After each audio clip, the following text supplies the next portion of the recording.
I'm Frank Vaughn. It's April 16th, 2024, and I often treat these intros as a bit of a throwaway. They're important, but I don't vet the anecdotal introductions that I do. And I made a mistake yesterday talking about litter boxes in schools. I repeated something that a former voter and supporter told me about a school in Belleville, and I didn't verify it. And that's on me, which is why I edited the video and I removed it.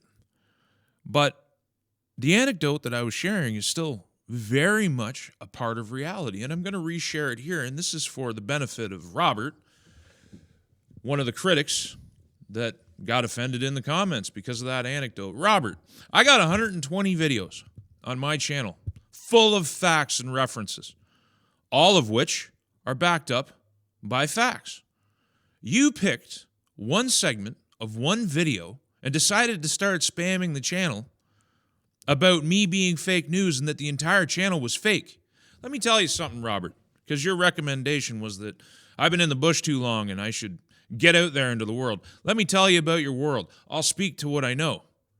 My children, this is the anecdote, were watching Homeward Bound, and they started running around acting like dogs, playing in the yard and having a good time, just being innocent little kids.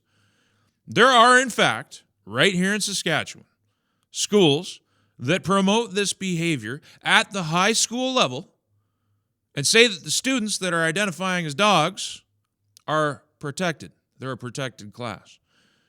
If kids make fun of them in any way, they get suspended. I know of this personally. This is something that I verified myself. It's happening here. You think I need to go out into the world. Buddy, the NDP in this province has an MPP sitting in the legislature today, raising two healthy elementary school-aged boys as girls. It's officially part of the NDP policy. Down in Regina, and this is again something I've personally verified, they bring transgenders into the schools that are pregnant, LARPing around as men that are pregnant, and throw that in front of the kids for their consumption.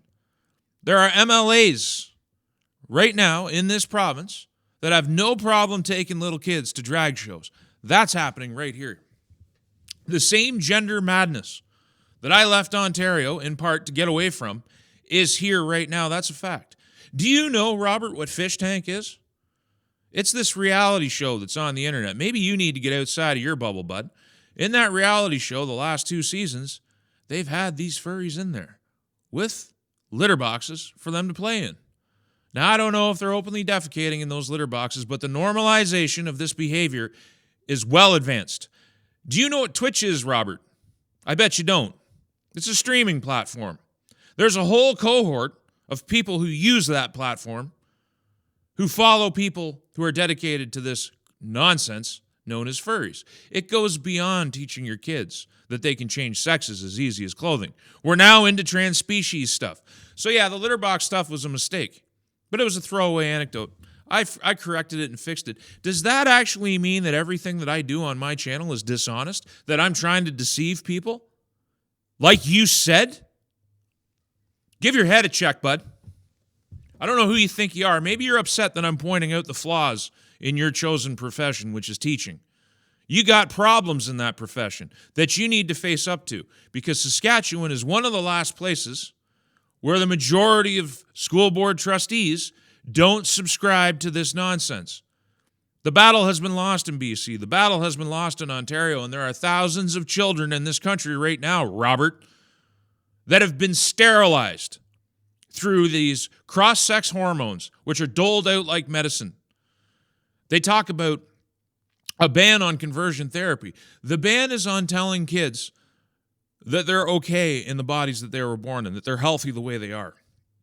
What they call conversion therapy in this case is actually a ban on telling a boy that he's not a girl.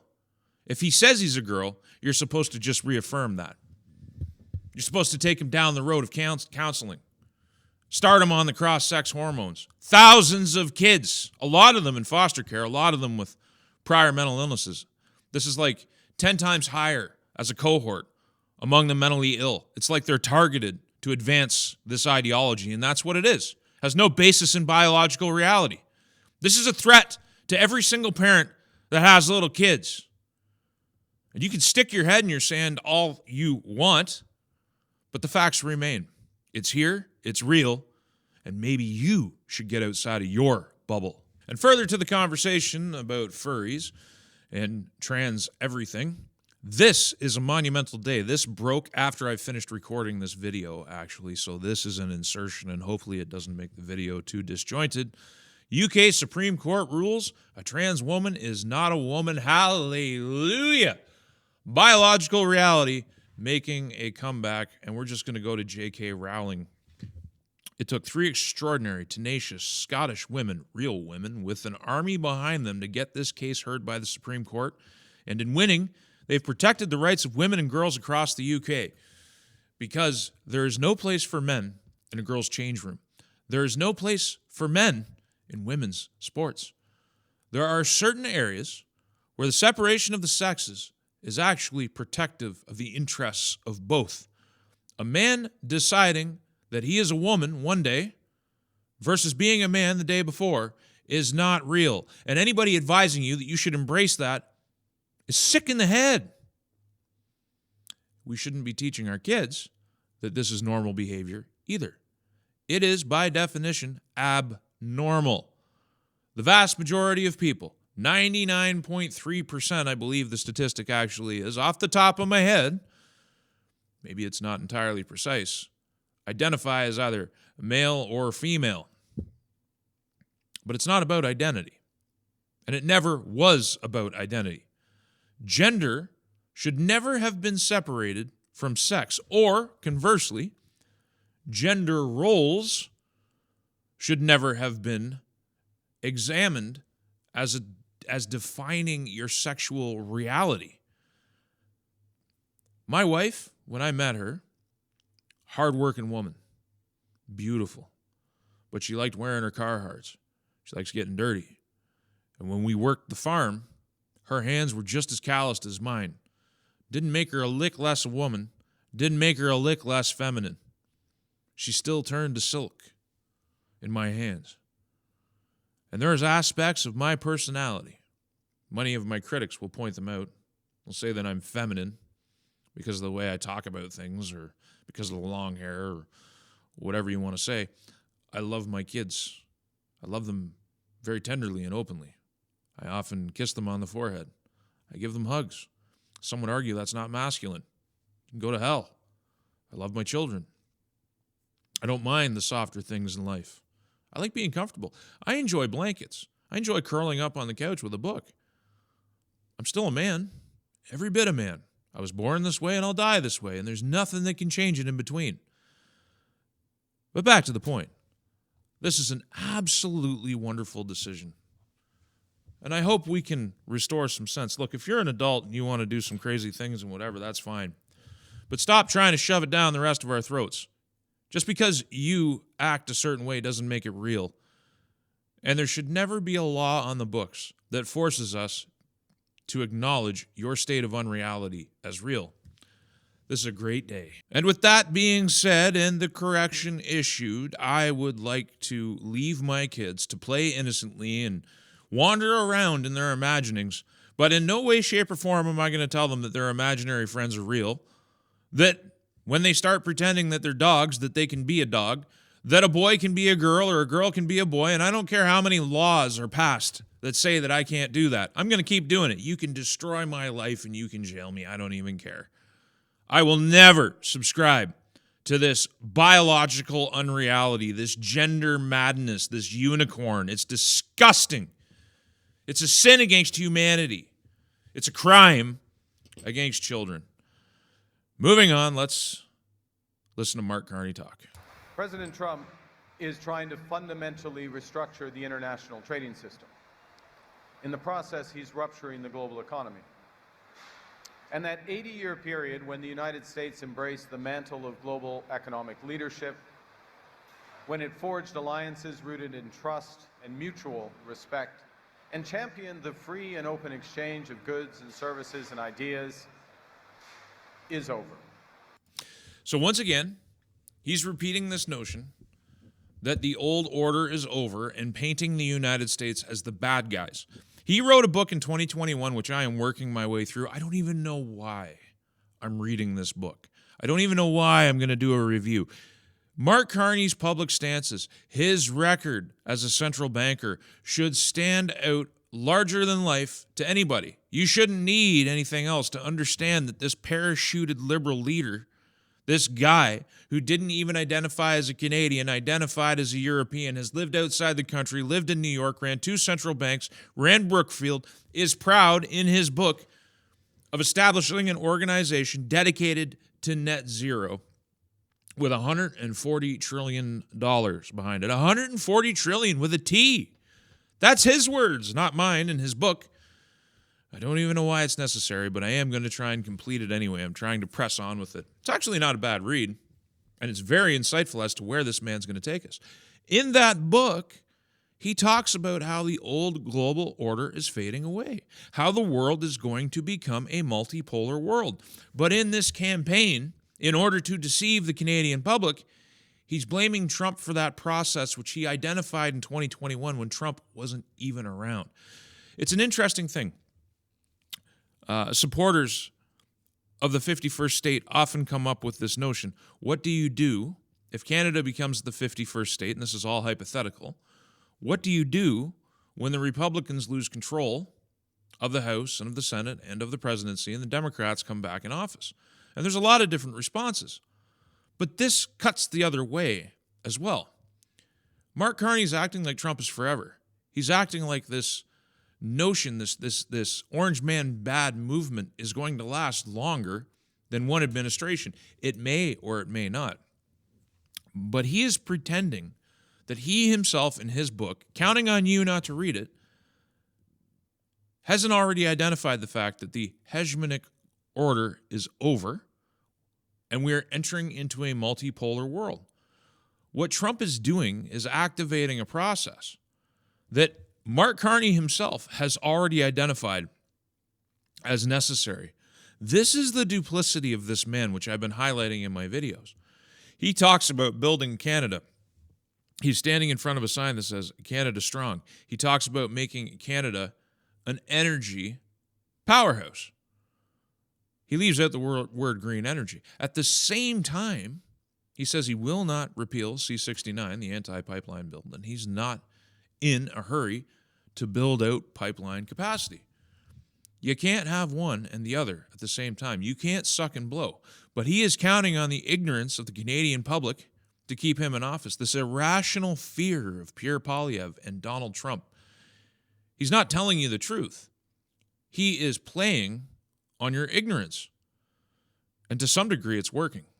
Moving on to something that is very much related, there was an incredibly important court decision that came down yesterday that you won't read about in the mainstream news. Should be front page news, but it's not. This is from the CCFR, the Canadian Coalition for Firearms Rights.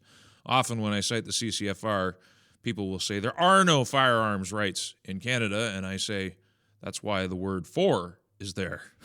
Anyway, today we received the decision out of the Federal Court of Appeal on our long fight against the gun ban. It's bad news for Canadians for multiple reasons. It is the opinion of the judges that the protections in the criminal code to prevent the governor and council from banning guns that are legitimate for hunting and sporting use are irrelevant. Section 56 of the decision illustrates that the protection provision is subject to the whim of the governor and council, who can change their mind at any time. The decision is clear. The courts will not constrain the government's overreach on this issue. This has negative implications on many aspects of the legal and legislative system in Canada. Our legal team will be reviewing the decision in depth over the next while to advise on next steps. Now, I imagine the next step would be an appeal to the Supreme Court. It might be worthwhile, though it will be expensive. This case has not been cheap for the CCFR, but it's been an important one. Now, I want to make sure everybody understands what the governor and council is. In the Canadian legal and governmental framework, the governor in council is the governor general, acting on the advice and with the consent of the King's Privy Council. It's either every member of Parliament or every minister is sworn to the Privy Council.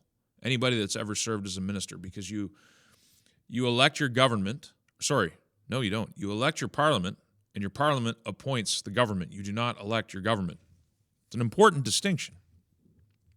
But they're sworn to the Privy Council. The Governor General is an appointed position. We don't elect it here in Canada. The Prime Minister can walk across the lawn and talk to the Governor General and ask them to sign what's called an order in council, which is what these gun bans, many of them, are based on. Now, C-21 is a piece of legislation that actually advanced its way through the House and the Senate, and did all the things, and was signed into law by the Governor General. But the orders and councils are just dictatorial edicts that rendered, 1 minute, property that was legitimately yours prohibited. So if you happen to be at a range the second that signature was affixed to that order in council, 1 minute you were a lawful, law-abiding gun owner, and the next minute you were a criminal. And that's how it is. So what this court case does is it didn't just examine guns. It's not just about gun rights. It's not just about the ownership of your firearms. It's about the ownership of any single property. That's the implication. If the government of the day decides that your so-called private property must be seized by the state, must be banned, regardless of what it is, the courts have found that they are justified in doing so. Property rights were kept out of our repatriated Constitution and our Charter at the request of the NDP in the early 1980s. We're going to go over that next. But this reaffirms that you don't have property rights. If the government wants your house, they can take it. If the government wants to ban your car, they can do so. Any piece of property that you think you own is subject to the approval of one person, not your prime minister, not your ministers, the governor in council. Now, you might say the governor general's position is ceremonial, largely. Seems there's an awful lot of power concentrated in the hands of the governor general, and maybe they obey the whims of your government. But you don't even elect your government. You elect parliament. That's how backwards this system is. There are people who say that I don't know how the system works, but I do know how the system works. What I try to highlight is the system sucks. It is terrible. In 2025, for this to be the best that we can do, and every single politician across the spectrum doesn't want to touch our system, doesn't want to change it, doesn't want to fix it, doesn't want to change the lifetime appointed senators and the judiciary, which we have no recourse if it goes rogue. Your parliamentarians, if they don't keep your promises, you have no legal recourse to pull them down or do anything. You can't sue them. That's already been tried, and it failed. You have no right of recall. You have no citizen-led initiatives that have any power. You have no ballot initiatives. Your government is appointed, and in the end, all power channels through the Governor General. So anyway, the court case finds that this is perfectly okay and legal. And it means that you have no personal property. You have privileged possession at best. After briefly refreshing my memory, it is indeed just the cabinet ministers who are sworn to the Privy Council. There are certain other senior officials, but it is possible to be an MP and never be sworn to the council. Anybody that is referred to by the title honorable is part of the Privy Council. In practice, only existing cabinet ministers that are serving in the current government advise the Governor General, but it is crazy to me that at the end of the day, the head of state is not the Prime Minister, it is the King's representative, the Governor General, and a lot of power is fixated on their signature. And you have no power as a citizen over them. Canada sucks. The Federation sucks. I don't know why so many people have been loyal to it for so long. Do people really need kings, especially the king that we have in 2025? Back to this point, I just want to read through a few user comments. E. Sharp says, discretionary, in quotes, rights and privileges, that's all we have. Truth. People need to understand that. Because the Charter, Section 1, says that all of your human rights are not fundamental. They are subject to government approval.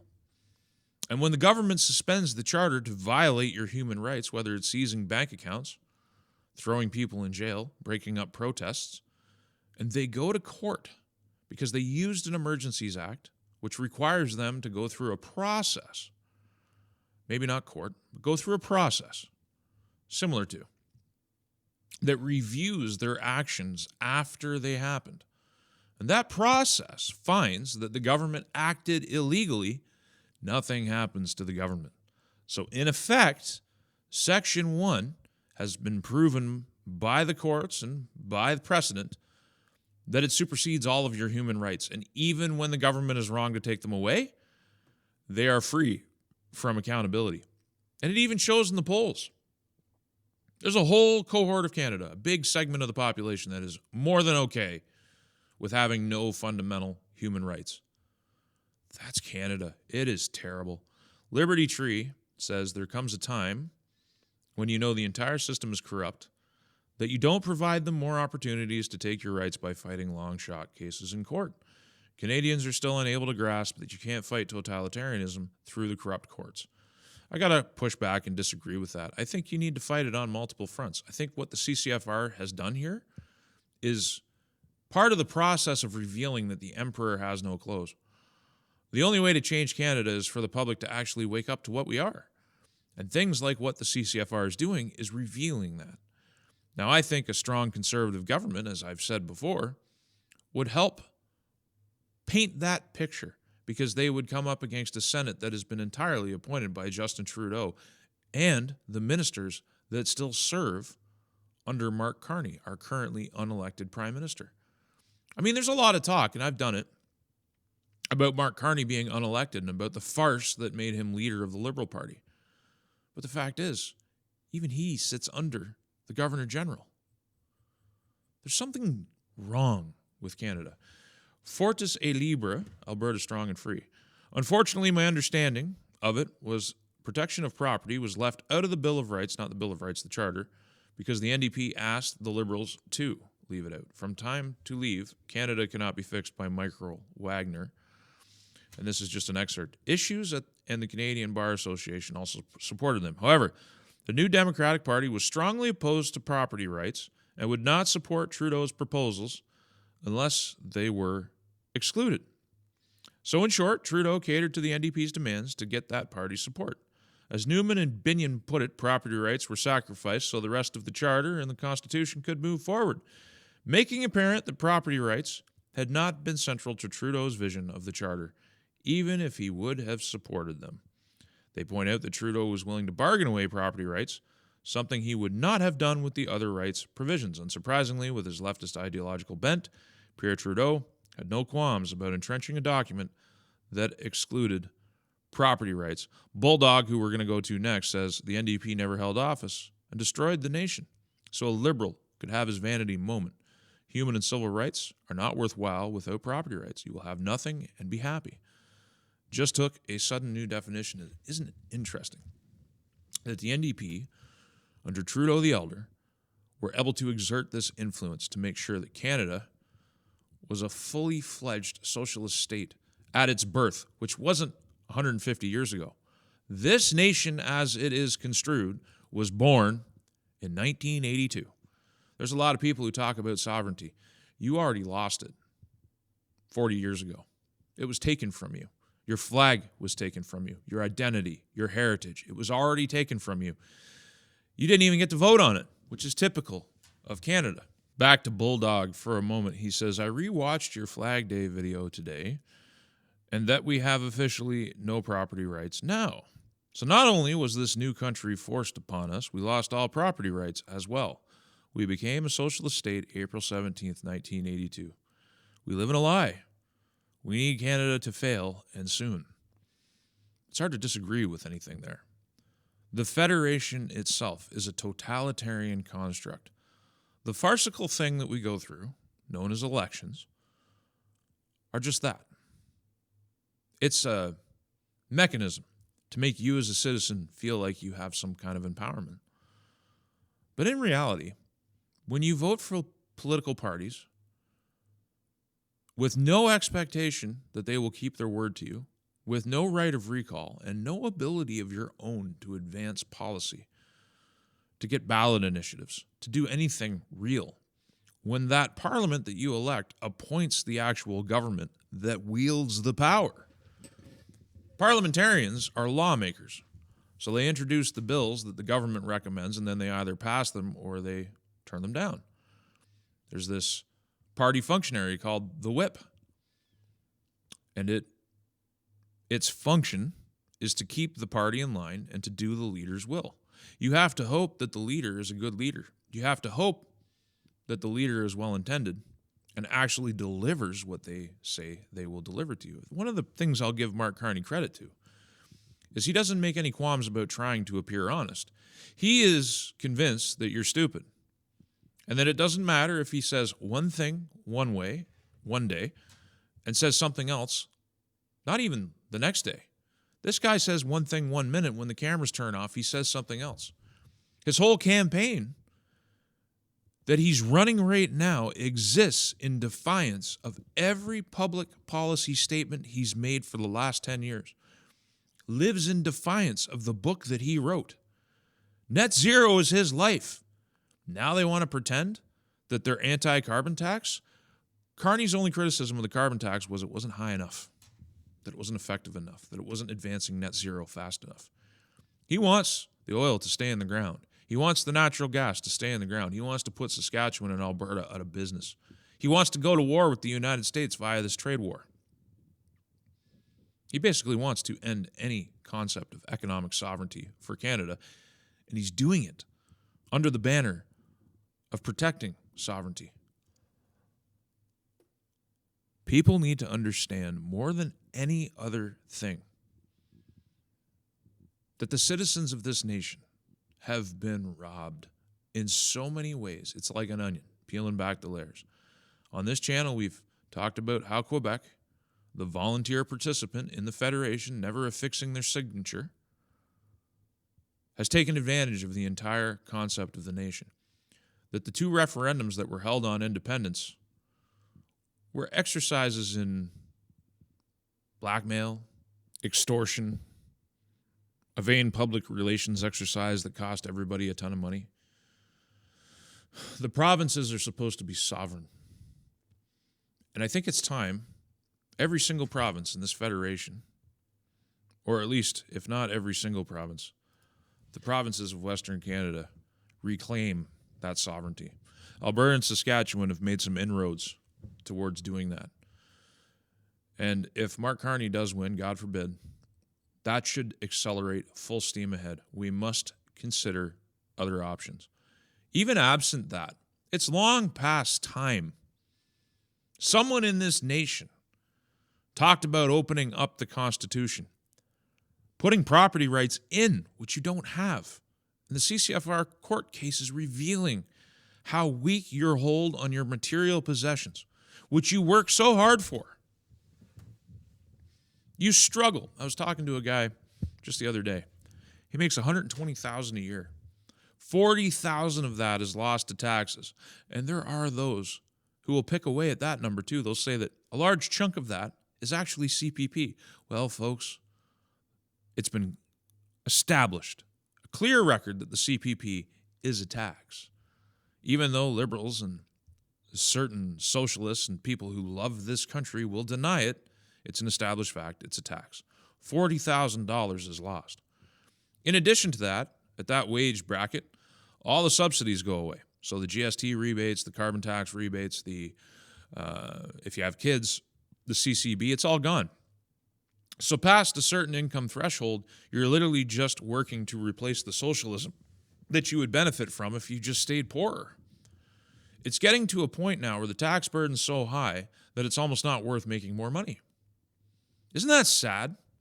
And after you're done struggling, working, skimping, and saving, criminality runs loose in your country to the point where money laundering is so extensive and mass immigration is so ensconced in public policy that you can't afford to live anywhere. And after you're done struggling and they take so much out of you, you're not even entitled to the things that you buy. Now, in practice, I understand that it is not good policy for the government to just come along and sign away your property rights on everything. But they can. And that's the point. It's kind of like banks.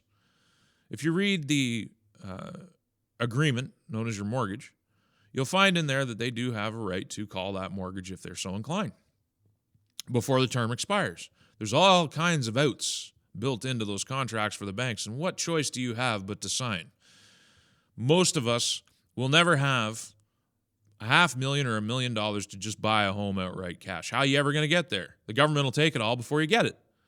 So you need to sign these notes and pay interest for 10, 20, 30 years, 10 years if you're lucky. You work really hard and pay it off in advance, which is what you should do. In practice, it doesn't make any sense for the banks to call those mortgages. They don't want to, but they retain the right. It's the same with the government. They retain the right to, at the stroke of an unelected official's pen, to seize your property. The big truth is this country is a very expensive, backwards place. It fundamentally needs to shake to its foundations. And if there are certain provinces, mainly Ontario and Quebec, who are loyal to this notion of the Federation, good for them. They can keep it. Regardless of who wins the election, but particularly if it's Carney, Western Canada has to consider, in one form or another, leaving this thing behind. I'm Frank Vaughan. I'll see you in the next one. Did you know that I have a website?